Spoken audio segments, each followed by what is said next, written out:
1994, the Typhoon has become the world's most advanced jet fighter, setting new standards in aerial combat.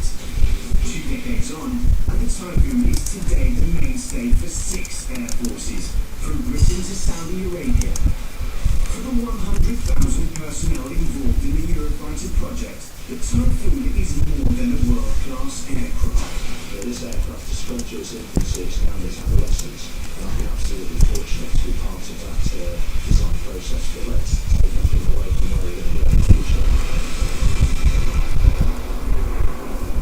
As an apprentice, I was helping to develop those front canard rings, and now to see it shooting up in the air, it's just so exciting.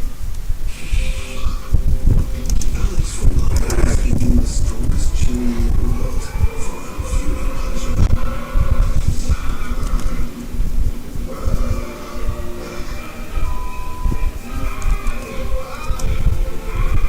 And the Alex from the village just got viral. You have been warned. A new series premieres Friday, 16th of November on Discovery Channel.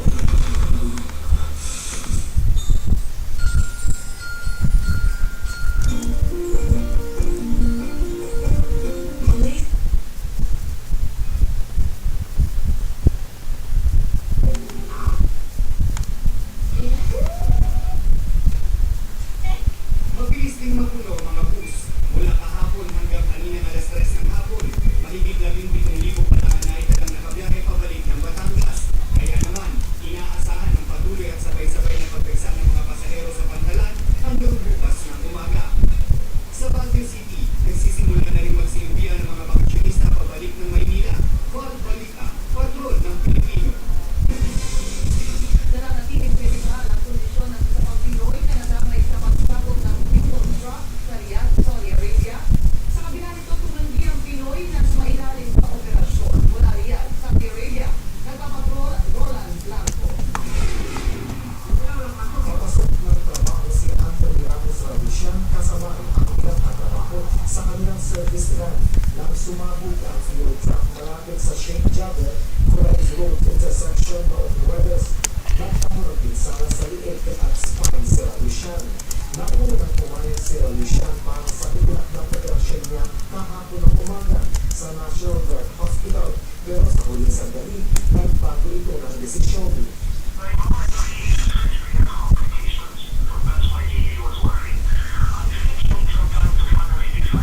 Ayon sa isang kaibigan ni Radishan, maaaring nag-aalala lang ang pasyente kung sino ang sasagot sa hospital bill nila dahil may problema rin siya sa kanyang kumpanya. Ito po ang problema din sa amin gawa ng kasi ng papasawag ang time.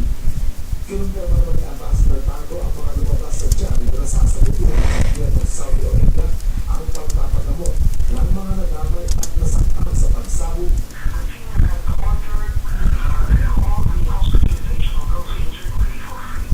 Hindi pa batid kung may mga benepisyong matatanggap ang mga biktima sa uwa. Robert Blanco, Patrol ng Pilipino, Riyadh, Saudi Arabia. Umabis naman sa gobyerno ang mga kaanak ng Pinoy na kritikal sa Saudi. Piling nila, tulungan silang makarating sa Saudi para maalagaan ang sulatang maanak. Exclusive. Mula sa Dumaguete City, nagpapatrol Karin Akitia.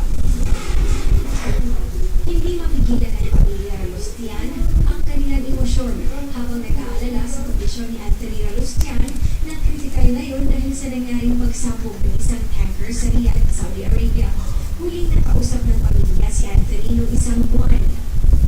Papa, ayon sa ina ni Anthony na si Mercedes, uuwi na sa kanyang anak ngayong Disyembre sa pagtatapos ng kanyang 2 taong kontrata. Hindi alam ng pamilya kung ano talaga ang trabaho ni Anthony sa Saudi. Pangatlo siya sa 4 na magkakapatid na lalaki at tumatayo rin ang breadwinner ng pamilya. Nais daw nilang magpakatatag at magpagaling si Anthony para makauwi na sa kanila. Hiling ngayon ng magkapatid sa gobyerno na pagbigyan sila at makapunta sa Saudi para personal na alagaan si Anthony.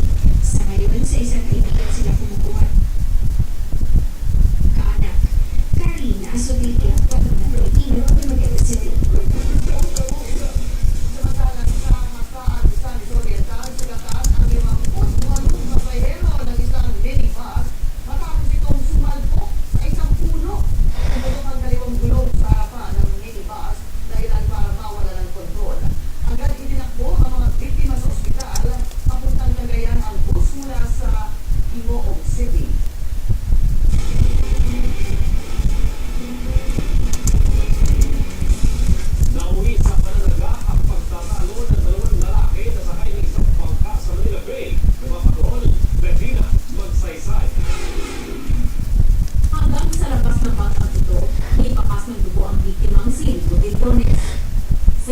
din natagpuan ang luwang bangkay ng biktima na pinagtatagaan ng kanyang katrabaho na si Julito Segonga.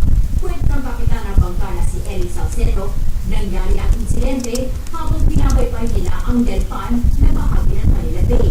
Nagkaroon ng pagkatalo ang dalawa niyang tauhan. Maya-maya lang ay nagpansin na niyang hinahabol ni Segonga si Mayores ng Itak. Wala mo siya, mapunuhin yung malay. Nakataga, mapunuhin ako. Nakataga siya niyo. Nagtangka namang tumakas ang sospek pero agad na nairadyo ang kanyang ginawa kaya nahuli ito. Matagal na raw silang may alitan at madalas ay pinagtitipan siya ng biktima at hinahabol ng away. Nakita ko kung ako siyo at lumapit na sa akin. Kaya nangulit pa na ito. Hindi ko alam yung ano nagawa ko. Kasong murder ang isasampa kay Segonga. Regina Magsaysay, Patrol ng Pilipino. Inalala ng mga kaklase at guro ang mga alaala ni Cyrus Magalago at pinatay na kumang graduate ng University of Santo Tomas na patrol, Jack Mataliones. Naiyak ang mga kaklase ng napatay na UST cum laude student na si Cyrus Magalang sa misang idinaos kanina sa kanyang kamay. Dumalo rin sa misa ang mga guro sa UST College of Tourism na paluha ang mga kabarkada ni Cyrus habang sinariwa ang masasayang alaala nung sila ay magkakasama pa. Hindi ko akalain na yung kasama na kasama siya ng masaya siya.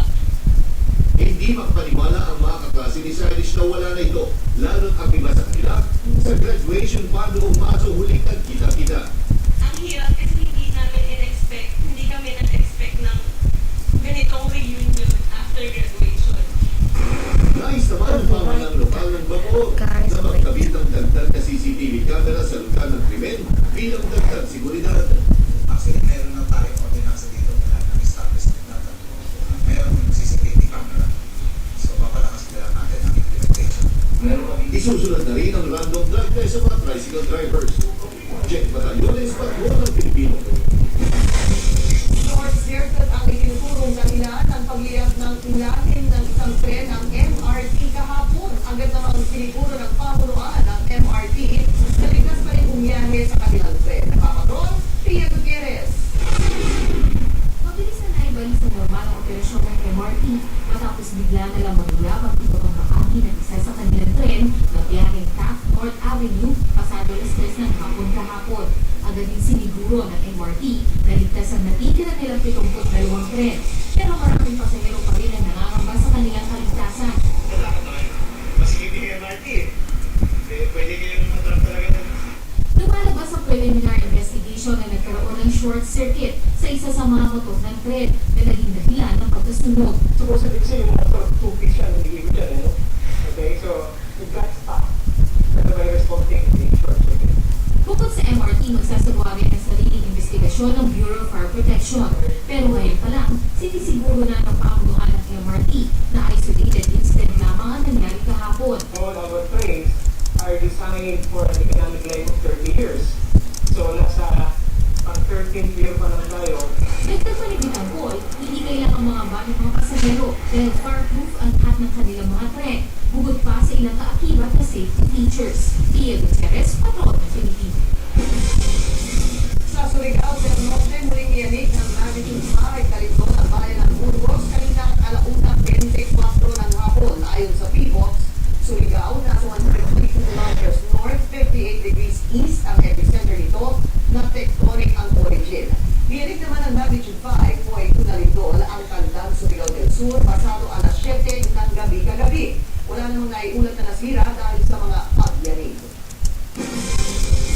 Nanawagan ng Geoscience and Bureau Director Engineer Leo Casareno at Urban Planner Architect June Palafox Jr. sa pamahalaan na maglaan ng tamang maayos na reclamation sites. Ito ang magsisilbing depensa